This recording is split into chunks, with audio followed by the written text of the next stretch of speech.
Welcome back to the channel, everybody, and thanks for stopping in to watch a Kimchi Redneck's video. Today, I was an idiot and forgot to turn on the microphones even though I wired them up, so welcome to the voiceover. I'm going to try and remember what I was talking about to the best of my ability, but I'm also going to put a little audio track in the background to cover up my mess-ups. Anyway, today we are cooking something called Cheesy Buldak. Bul in Korean is fire, so we're creating cheesy fire chicken, or something very similar. We modified the recipe. Cheesy Buldak usually winds up being a combination of meat, cheese, hot sauce, and tteok, but we decided to add some vegetables and some other stuff because that's how we're going to roll. Anyway, now I'm showing off the chicken that we got from the local market, and next is going to be the tteok, which is glutinous rice cake. This particular brand has cheese in the center of it, which is tasty. Next up, we're going to show a little bit of vegetables. So we got some cabbage that we're going to chop up and put in here for filler. We got some zucchini. We got a regular old onion that we're going to slice up. And we got Korean carrot, because Korean carrots are awesome. Next up, we got some other ingredients. Here's some ginger that we bought. This is a giant green onion. I've also got a little bag of perilla leaves and a big bag of leaf lettuce so we can make wraps out of them. Alright, so at this point, if I remember correctly, I started going into the details of the recipe and how you make the sauce and all that good stuff. But at some point I realized I left the microphone off and I did a quick intro, so I'm gonna cut to that, which is gonna cover some of what I already said and get to the part that I haven't done yet. So we'll go there now.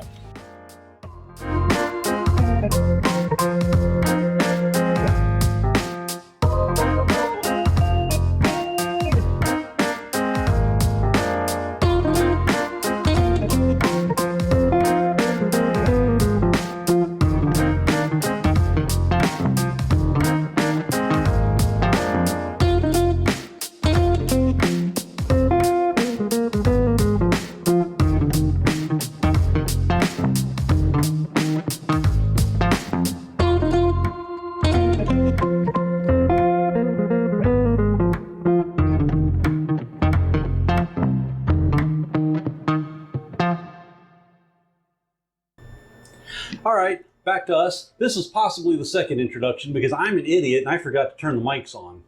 So, just in case, we are making something called Cheesy Buldak. Buldak, not Bulldog, that's a whole different recipe. Cheesy fire. Korea joke. Cheesy fire chicken, I think is what it translates to. Anyway, so what we've got here is a nice little sauce made out of red pepper flake or Gochugaru, red pepper paste, which is Gochujang, soy sauce, cooking oil, black pepper. Normally you're supposed to use corn or rice syrup, but we apparently bought it a long time ago. And it expired. We had to make do, so we're using honey. Honey is good. It's still a syrup. Yeah, it'll work. Anyway, also it's got garlic because Korea and ginger. And minced ginger in it, which was in the time lapse that I was just doing. So that is sitting in here marinating for a moment. It's gonna be hot. Hopefully not as hot as the last time we made it though, because we even cut it down. The recipe from Maangchi, by the way. Check out her channel if you want to learn how to cook Korean food. So then also we're adding... Yes, we're adding some stuff that's not in the normal recipe because we like vegetables. So I've got zucchini. I've got onion on the cutting board that I'm about to finish up doing. We got some carrot because Korean carrots are awesome. Or Asian carrots in general. This is the tteok in the Buldak. Tteok. Basically it's glutinous rice cake. And this is particularly cheese tteok. So it's got cheese in it. Because cheese. And we also have... yes, we also have a little bit of green onion and cabbage. That's for the finishing on the top. And cabbage, because cabbage makes good filler in it. And if you have something that's really spicy and has like sauce and meat in a pan, cabbage is a really good filler. And then we also have over there cheese that's freshly grated, cheese mozzarella. For the Cheesy Buldak, which we are going to make an actual cheese sauce out of it and not just sprinkle the cheese on it. because cheese gets warm, it melts, and then it cools down when you take it off the heat, and you get that one big piece of cheese that wants to stretch and not tear, and it's just a pain. So we're going to try making a sauce out of it and see if it makes it a little easier to eat. Anyway, back to the cutting of the vegetables, because people apparently like to watch people cut vegetables on YouTube, I'm guessing. Hey. I don't know. Let's watch. I'm good with it. Just don't cut fingers. Oh, wait, that's my job. Because your knives are always so sharp, I almost always cut a finger, don't I? Not always. You've gotten better about it, but... Aw, gotten better? Well, for a while there, it was pretty bad. Yeah, there was a few Band-Aids used. So the zucchini and the regular onion cook slower than the hard vegetables and the duck. So anyway, these cook slower than that stuff, so I'm going to start them separate. Are we going to start them now, or...? Well, I got to cut the carrots first. Okay. Good thing is I've already peeled these before I put them in the bag. Yay for peeling. Mayhem's like, I like carrot, Chuck. Don't y'all. May, your belly's been upset. You're not getting carrots. I know it. Oh, you good? Scared to May. You scared her. So we can do this without getting knuckles or carrots into my knife path. That would be good.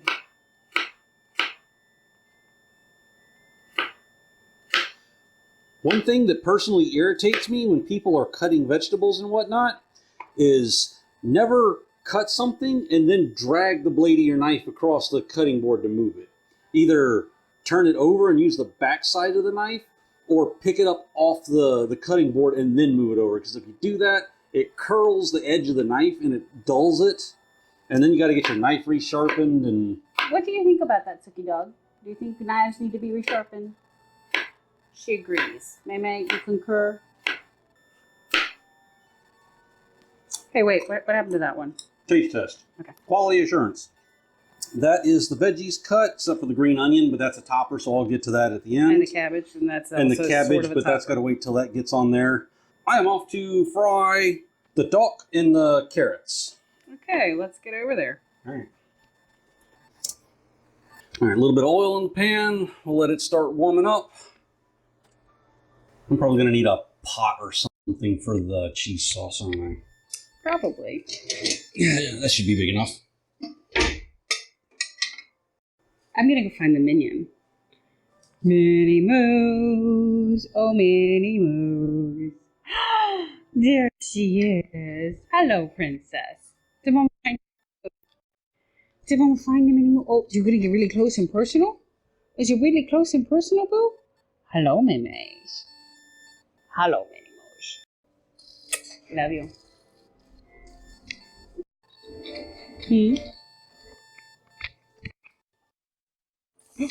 Do you need lovies too?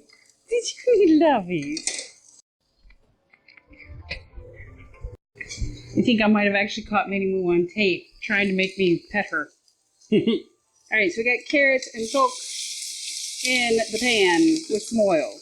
By the way, the duck, when you are preparing it, when you take it out of the bag, you are supposed to put it in like a bowl full of water for 10-20 minutes to let it kind of hydrate, which is kind of counterintuitive because you're about to fry it. But you got to let the outside of it soak up some moisture. And then you set it out on a towel or something for the excess moisture to fall off before you throw it in the pan and fry it. So that's going to take probably about 5 minutes or so. Get a little brown going on the sides there. I think we can actually start warming up the cast iron skillet for the rest of it. Ooh. And, well, the porcelain coating on a cast iron pan, by the way, is amazing. It's a good thing. I was right? This pan is huge. But it's still amazing? It is, yes. Okay. I'm good with that. Because I was right.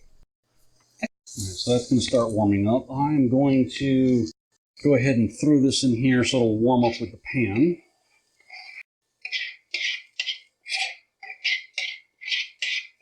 If you're Korean and you're watching this, I apologize. You're probably all sorts of cringing at the order in which I'm doing this. But, America. But he's doing this.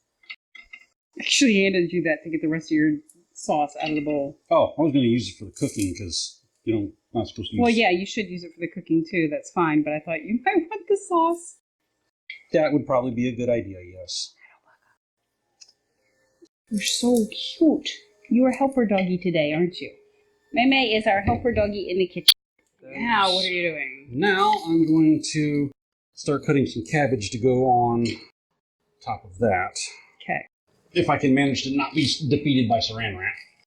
Ooh, don't be defeated by Saran Wrap. It's terrible. Let's get rid of the core.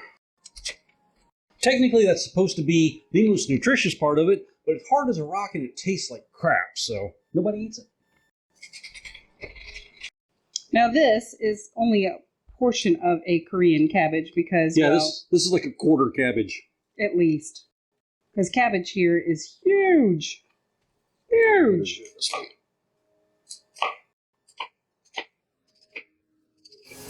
Melissa's helping out with the stirring, and it's been a minute or two here, so... Ooh. A minute or two? Remember, this is a little bit hotter than I expected it. This gas stove cooks hotter than we're used to, so... Oh well, it's going to be slightly crispy. That's okay. We kind of like them like that. That's good. We can add the rest of this stuff in here now. That'll add a little veggie moisture back in. Alright, go. I'll sprinkle this cabbage in around it. This is actually going to wind up being way too much food for us. I'm going to be eating this weekend, I think. Alright, that's a little too full for me to do the flip on. I think it's funny though, because normally I'm the one who cooks way too much food, but today it is you. Yeah, the other day it was you too. But anyway, we're both from the country. We're both used to cooking too much food. And I'm used to cooking for a huge, huge family because we had a lot of siblings and yeah. I don't even have that excuse. I'm used to cooking for me and maybe like one or two other people. Yeah. We're going to let that simmer down for a little bit. Then we will basically just throw it on top of that one. And we need to start the cheese sauce if we're going to do it. Yeah. All right, so this is about all this needs to cook. Your duck is supposed to be a little soft to the touch, maybe a little firm on one side where it's been cooking. The onions are starting to get a little bit soft. So we're actually going to take that off the heat.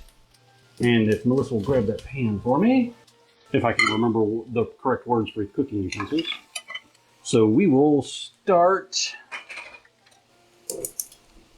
So if you don't know how to make a bechamel, there's plenty of YouTube videos on that. Butter, flour, milk, make it a smooth mix. And then we're going to add cheese to that after that. All right, quick update here, if I can multitask. We have added the rest of the stuff to the top of the buldak in there. We've done the bechamel sauce, and we are trying to mix our cheese and milk ratio to the point where it's not glue. By the way, milk in Korean is uyu. Let's see if I can burn my soul here. It's mozzarella-y. Does it need more? I'd probably go with a little bit more. It should leave us enough to sprinkle over the top.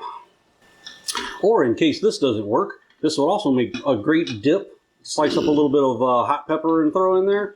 We typically don't use mozzarella for that, but okay. I know, but you know, make do. Adapt and overcome. The only problem with this is you got to keep stirring it so it doesn't burn. So we're going to do this in a more American style fashion. We're going to make a big plate of it, and then we're going to drizzle the cheese over the top of it so that we can put the rest in a container so I can warm it up later, because warming up stuff that's already got cheese sauce on it, probably not real good. That is definitely enough food for like 4 people. Unless Jalapeno was here, he'd eat half of it by him damn self. Oh, you're going to do it that way? Well, I figured you probably would. Well, yeah, we can do that. Again, to all you native Koreans who wonder what the hell is wrong with this big dumb American, I do apologize. Might help if I actually aim the camera at what I'm doing. Now, if we didn't have way too much of this, we could get some of these. That's probably upside down. But they are microwave rice bowls, which are life in Korea, because not everybody wants to make a great big old rice cooker full of rice. grab one of those, throw it in the microwave for 2 minutes, and that's enough rice for one hungry person or two semi-hungry people. Oh, yeah, we're supposed to do that. Yeah, let's cut some green onion and put that on it like we're supposed to. You want me to do that, or? Yeah, because this is your specialty, not mine.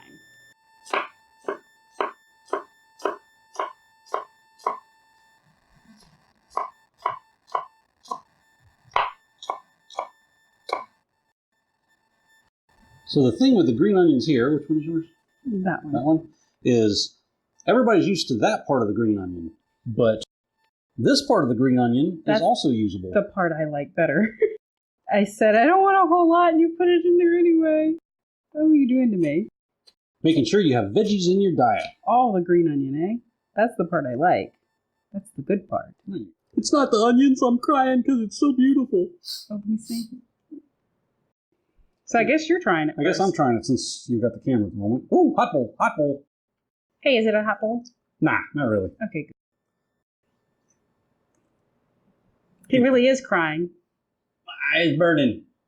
My soul is lightly on fire. You don't have a soul, I'm a ginger. Oh, yeah.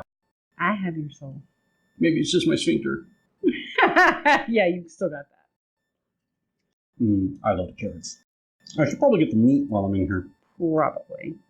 Also, you should tell us about the heat level. How did we do on the spice? I'm waiting for it to kick in good.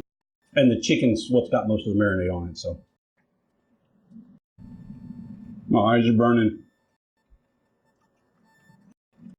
It's a very strong green onion, apparently. It was. And? It must have come from the gym because it's strong. Ooh, I know, and you put a crap ton of it in my bowl. Not as much as I put in mine. Good. Anyway, spice level, for me, with the ratio we did, which was a little more than less than half of what Maangchi recommended, is good for me. Probably about a 6 out of 10. You're probably gonna be a little on the warmer side. So you're saying I'm gonna need more water in my cup? You might need some water in your cup. Okay. But the cheese stock is good. That's important. Ooh, green onion is very strong. I told you it came from the gym. Damn. It was like, do you even lift, bro? It's good though. I might like a little bit more cheese sauce on it. Mm-hmm. A little less green onion in mine. Woo! This green onion is getting me. Always been. You know, you might want to taste test your green onion before you add it when you're in Korea. That one was on some roids or something. I can't even complain about the spicy because all I get is onion. I gotta take that onion out. But other than that, it's really good. All right, well let's adjust some onion level and add some more cheese, and we'll be right back. All right, now take two that we've removed some green onion and added some more cheese sauce. That's much better. That's what we got working with at the moment. Much better. How's the spicy now that you can taste it past the onion? It's still a tad more spice than I generally would make for myself if I was just making it for me. But that's the level of spice I would give you. Yeah, well, it's good for Korean food, so not face-meltingly hot, which you can find in Korea, sometimes by accident. We usually find. And not too tepid as to be insulting to peppers in general. Mm-hmm. So, let me put Would you like to try some more of yours? All right, let's get into this. There we go. Some Hold cabbage. on, I need that shot there with the fork. We got some cabbage, some chicken, a little bit of all the goodness. And I managed to get all the vegetables and miss the chicken and the duck. that is quite special, babe. That is me in a nutshell. Try that fork there. Ah. It's a little bit extra cheese. Offset it nicely. Who knew the secret was the same secret to American food? To add more cheese. All right, everybody. Hope you enjoy the recipe. We'll try and remember to put our adjusted recipe for non-Korean people in the description. And There's the dog saying goodbye. us and the dogs, we'll see you later. Like, subscribe, do the internet thing. We'll see y'all next time. See ya.